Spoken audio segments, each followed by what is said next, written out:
Bruce Lee believed that raw speed meant nothing if it wasn't directed. Many fighters train to be fast. But Bruce trained to be precise and fast, with perfect timing, focus, and explosive follow-through.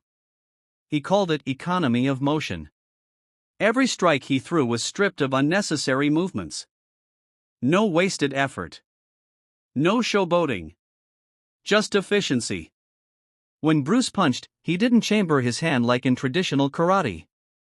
He exploded from the closest point to the target. His body moved as one coordinated unit, hips, legs, core, and fist all snapping together in perfect timing. That's where his power came from, not muscle, but mechanics. Jeet Kune Do, the art of no wasted motion. Bruce Lee created Jeet Kune Do because he was tired of rigid systems. He wanted a style that focused on what worked, period. In Jeet Kune Do, power comes from directness. Speed comes from simplicity.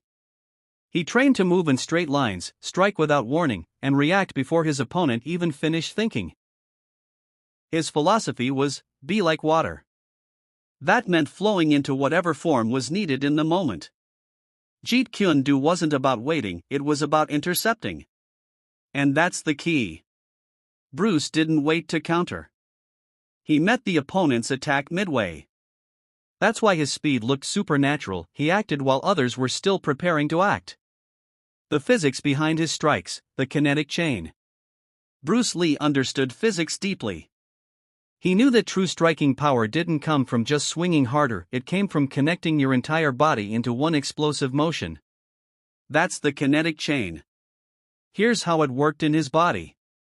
Feet planted or adjusted quickly for balance. Legs initiated the movement. The core rotated explosively, transferring energy. The shoulders snapped forward. Finally, the hand or foot delivered the final blow. What made Bruce different was his timing. Most people break the chain. Bruce perfected it. That's why even his lightest punch had shocking power. His 1-inch punch became legendary not because of how short the distance was, but because the entire kinetic chain was activated in that small space. Speed alone couldn't do that.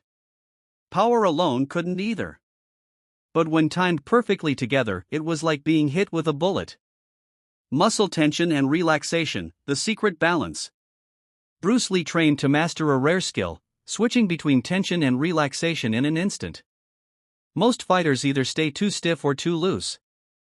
Bruce was fluid, relaxed until the moment of impact, then explosive for a split second.